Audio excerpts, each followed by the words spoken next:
नमस्कार प्यारे विद्यार्थियों, यूपी टेट का बिगुल बज चुका है। फॉर्म अनाउंस हो चुका है, फॉर्म भरने की डेट आपको मिल गई है और एक लंबे इंतजार के बाद लगभग 7 से 8 साल के बाद यह पूरा हो रहा है। हमारी विश हमारी पूरी हो रही है।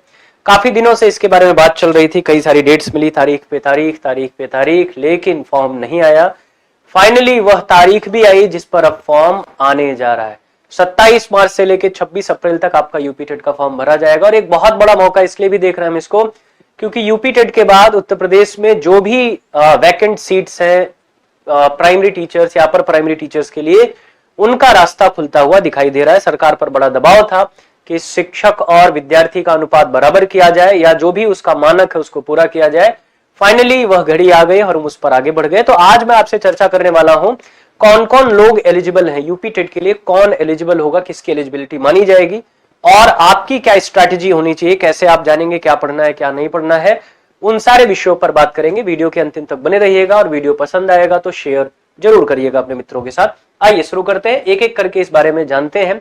यूपी टेट 2026 1.88 लाख 1,88,000, आपको पता है 1,88,000 शिक्षक भर्तियों की बात लगातार चल रही है उत्तर प्रदेश में और यूपी टेट के आने से उसका रास्ता खुलता दिखाई दे रहा है, उसका रास्ता ओपन होता हुआ दिखाई दे रहा है। इस पर सुप्रीम कोर्ट के नए नियम लागू हो रहे हैं। परीक्षा का सटीक पैटर्न क्या है, सुपर टेट में भी आप कैसे इस पढ़ाई को अपने यूटिलाइज कर सकते हैं, इन सारे विषयों पर आज के सेशन में बात करने वाले। आइए एक एक करके इसको डिस्कस करते हैं। सबसे पहले आपको बता दें कि बिल्कुल एकदम सही समय 1,88,045 पद जो लगातार चर्चा में है कि इतने पदों पर टीचिंग वैकेंसीज आएंगी, उसकी शुरुआत आपकी होती है यूपी टेट से। यूपी टेट एलिजिबिलिटी एग्जाम है, यह आपको उत्तर प्रदेश में प्राइमरी और अपर प्राइमरी में शिक्षक बनने का सुनहरा अवसर देता है। बहुत सारे प्रश्न होंगे कि सीटेट पास हो तो क्या इसको दे सकता हूं, क्या नहीं देना चाहिए, इस पर भी सवाल, इस पर भी आपको एक क्लैरिटी दूंगा, इसलिए उसको भी अपने क्वेश्चन को जिंदा रखिए, बिल्कुल उस पर चर्चा करेंगे। लेकिन पहले इस बात को समझिए, 1,88,045 से ज्यादा, लगभग इतनी तो बात हो ही रही है। इतने पदों पर आपकी टीचर वैकेंसी आने वाली है, जिसकी शुरुआत कहां से होगी, यूपी टेट से होगी, क्योंकि यूपी टेट वह एलिजिबिलिटी देता है जहां आप इन पदों के लिए अपने आप को प्रस्तुत कर सकते हैं।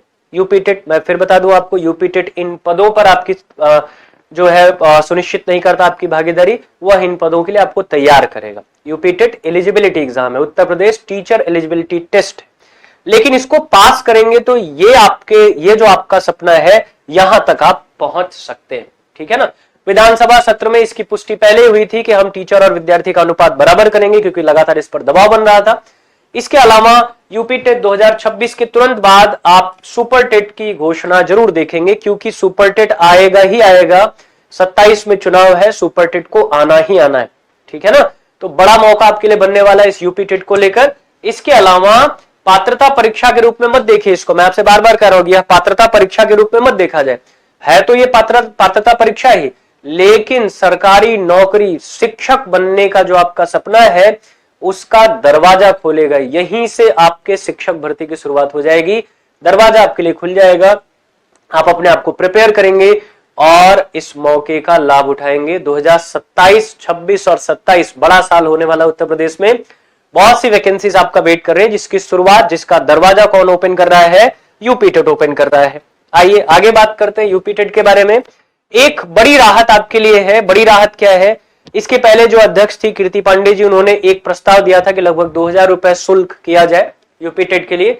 लेकिन अब जो वर्तमान अध्यक्ष हैं, इन्होंने 600 रुपए जो पहले फीस थी उसी पर मान्यता रख दी इन्होंने कि 600 रुपए आपको एक पेपर के लिए, पेपर 1 पेपर 2 दो है, एक पेपर के लिए 600 रुपए आपको दिया जाना चाहिए, ठीक है ना। तो अब एक बड़ी राहत तो आपके लिए है कि बड़ा फीस आपसे नहीं वसूला जा रहा है, जो पहले था वही अब भी है। तो आपका ध्यान अब फीस की तरफ ना होकर आपकी पढ़ाई की तरफ होना चाहिए। सबसे पहले तो ये जानिए। उसके बाद बात करेंगे कौन इसमें एलिजिबल है, ठीक है ना। कौन, बीच में सुप्रीम कोर्ट का एक डिसीजन आया था जिसकी वजह से यह चर्चा बहुत विशेष हो जाती है। सुप्रीम कोर्ट ने बीएड और डीएलएड को लेकर एक विशेष अपना डिसीजन दिया था। तो और इसके अलावा सुप्रीम कोर्ट का एक डिसीजन और प्रभावी हो रहा है, उसकी भी बात करेंगे कौन कौन एलिजिबल है। तो सबसे पहले बात करें, अगर हम लेवल 1 की बात कर रहे हैं यानी 1 से 5 तक, और लेवल 2 की बात करें 6 to 8 तक। तो अब यहां देखिए, जिन्होंने बीटीसी कर रखा है, जिन्होंने बीटीसी कर रखा है डीएलएड कर रखा है, ग्रेजुएशन या 12th, ध्यान रखिएगा प्राइमरी के लिए 12th पास होना जरूरी है। जब आप 6 to 8 जाएंगे तो ग्रेजुएशन कंपलसरी हो जाएगा, ठीक है ना। तो जिन्होंने ग्रेजुएशन या 12वीं किया लेकिन 50% के साथ, क्योंकि 50% होता है तभी आप डीएलएड के लिए भी जाते हैं, तो ऑब्वियस आपको इतना होना चाहिए। 50% के साथ आप जाएंगे तो आप लेवल 1 के लिए मान्य है, ये आपका होना चाहिए, ठीक है ना।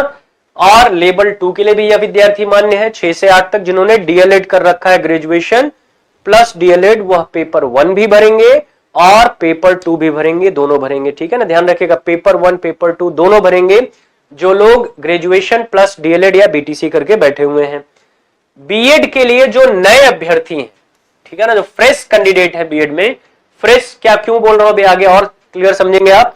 जो फ्रेश कैंडिडेट है वो 1 to 5 के लिए मान्य नहीं है, ऑनरेबल सुप्रीम कोर्ट के डिसीजन के अनुसार प्राइमरी शिक्षक भर्ती से वो बाहर है, लेकिन 6 to 8 के लिए वो मान्य है। तो अगर उनके पास ग्रेजुएशन है और बीएड है तो वो 6 to 8 के लिए मान्य है, प्राइमरी के लिए मान्य नहीं होंगे। इसके अतिरिक्त अगर आप बीएड है और आप पहले से कार्यरत प्राइमरी शिक्षक है, पहले से कार्यरत प्राइमरी शिक्षक है, जैसे वो लोग जो विशेष उस पे गए थे, विशेष आवेदन पे गए थे ना, शिक्षा मित्रों के लिए बात अगर करें, तो अगर आप पहले से कार्यरत है, आपने बीएड कर रखा है, तो आप प्राइमरी के लिए भी मान्य हो जाएंगे। यह विशेष छूट है, ध्यान रखिए ऑनरेबल सुप्रीम कोर्ट के अनुसार। अगर आप पहले से प्राइमरी में कार्यरत है और अपने आप को परमानेंट की तरफ ले जा रहे हैं, आप शिक्षा मित्र के थ्रू हुए थे, परमानेंट की तरफ ले जा रहे हैं, आपका बीएड है, तो आप प्राइमरी के लिए मान्य है। लेकिन जो लोग कार्यरत हैं, वर्किंग है प्राइमरी में, उनके लिए, बाकी तो 6 to 8 के लिए मान्य तो है ही है, सब लोग मान्य है। अब एक चीज आती है कि हम लोग जो है, अगर हम डीएलएड में एडमिशन लिए हैं या बीएड में एडमिशन लिए हैं, तो क्या हम एलिजिबल होंगे, क्या हम यह परीक्षा दे सकते हैं? तो बिल्कुल परीक्षा दे सकते हैं। अगर आप अपीयरिंग में हैं तो भी आप यह परीक्षा दे सकते हैं, ठीक है ना, यह परीक्षा दे सकते हैं। अब यहां विशेष बात क्या है? विशेष बात यही ध्यान रखिएगा कि बीएड वाले अभ्यर्थी लेवल 1 यानी 1 to 5 की परीक्षा तभी दे सकते हैं जब वो पहले से प्राइमरी शिक्षक के रूप में कार्यरत होंगे। फ्रेश कैंडिडेट के लिए यह व्यवस्था नहीं है, वो प्राइमरी में बीएड की डिग्री के साथ नहीं जा सकते। जो ऑलरेडी प्राइमरी में कार्यरत है वही जा सकते हैं। फ्रेश कैंडिडेट के लिए 1 to 5 बीएड अमान्य है। यह आपका ऑनरेबल सुप्रीम कोर्ट का डिसीजन है, आप तक सब तक यह डिसीजन पहुंचा हुआ है, ठीक है ना। अब आगे बात करें कि एक जो भ्रम आपके पास आता है कि क्या सीटेट पास होने पर यूपीटेट होना जरूरी है। मैंने सीटेट पास कर लिया है, अब मैं सीटेट पास हूं तो क्या मैं यूपीटेट भी पास करूं? बिल्कुल करना होगा। क्यों? क्योंकि झारखंड टेट का एक केस आया था, झारखंड टेट का एक केस आया था जिसमें सुप्रीम कोर्ट ने कहा था कि राज्य सरकार भर्ती से पहले सीटेट को मान्य या अमान्य करके अपने टेट को प्राथमिकता दे सकता है। मतलब अगर राज्य चाहे तो वह सीटेट को अलाउ करे, राज्य चाहे तो वह सीटेट को अलाउ नहीं करे, ठीक है ना। अब सवाल यह है कि उत्तर प्रदेश में तो अभी सीटेट मान्य है, अभी के लिए तो सीटेट मान्य है, लेकिन सरकार की नीतियों में फेरबदल भी हो सकता है भविष्य में ऐसी कोई बात हो और सीटेट को मान्यता न दी जाए, यूपीटेट पास होना कंपलसरी हो जाए, जब जैसे अभी एक उदाहरण आया था बिहार में, ठीक है ना। तो उसके लिए क्या होगा, कोई भी नीतिगत बदलाव होगा तो आप सुरक्षित रहेंगे। वैसे भी सीटेट की परीक्षा जो है अंडरस्टैंडिंग पर, समझ पर आधारित होती है और यूपीटेट की परीक्षा फैक्ट पर आधारित होती है।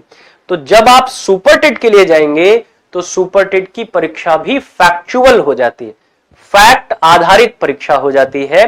तो जब फैक्ट आधारित परीक्षा हो जाएगी तो आपके लिए यूपीटेट की प्रिपरेशन मायने रखेगी, सीटेट की प्रिपरेशन मायने नहीं रखेगी। इसलिए यह परीक्षा आपके लिए जरूरी हो जाती है, ठीक है ना। अब सवाल यह है अगला कि क्या सिर्फ पास होना ही जरूरी है? क्योंकि अभी एक चर्चा चल रही थी क्या यूपीटेट के नंबर भी मेरिट में जुड़ेंगे। अभी तक तो इस पर कोई क्लैरिटी नहीं है, लेकिन अगर ऐसा हुआ तो क्या सिर्फ पास होना ही हमारे लिए जरूरी हो जाएगा? आप देखेंगे सुपरटेट की मेरिट में बात हो रही है कि 1/4 ये आपका वेटेज रखा जाना चाहिए यूपीटेट के मार्क्स का। अब उसमें 150 में फिर आप जितना गेन करते जाएंगे उतना ही आपके मार्क्स बढ़ते जाएंगे। अभी इस पर बिल्कुल भ्रम में मत रहिए। अभी इस पर कोई भी क्लैरिटी नहीं है, यह सिर्फ चर्चा का विषय है। जब आपका फॉर्म आ जाएगा, नोटिफिकेशन प्रॉपर रिलीज होगा और सुपर टेट का फॉर्म आएगा, तब तक यह संभावना क्लियर हो जाएगी कि यूपी टेट के मार्क्स जुड़ेंगे या नहीं जुड़ेंगे। लेकिन हमको अपने आप को तैयार करके चलना है, सिर्फ निगाहें 90 नंबर पर नहीं होनी चाहिए, हम उसके ऊपर जितना स्कोर कर सकते हैं 150 में से उतना करने की कोशिश करेंगे, ठीक है ना। 90 अंक लाकर पास होना लक्ष्य मत रखिए, अधिकतम स्कोर करिए। इसके लिए प्रॉपर तैयारी आपकी होनी चाहिए। तैयारी कैसे होगी उसकी भी चर्चा भी आपसे करेंगे, बस थोड़ा सा इंतजार करना है। आपको पता है कि 2, 3 और 4 जुलाई को आपको डेट मिल गई है। 2026 गुरुवार, शुक्रवार और शनिवार का दिन है। 2, 3 और 4 जुलाई को आपको डेट मिली है आपके एग्जाम की। जुलाई आने में समय लगेगा नहीं, मार्च लगभग समाप्ति की ओर है।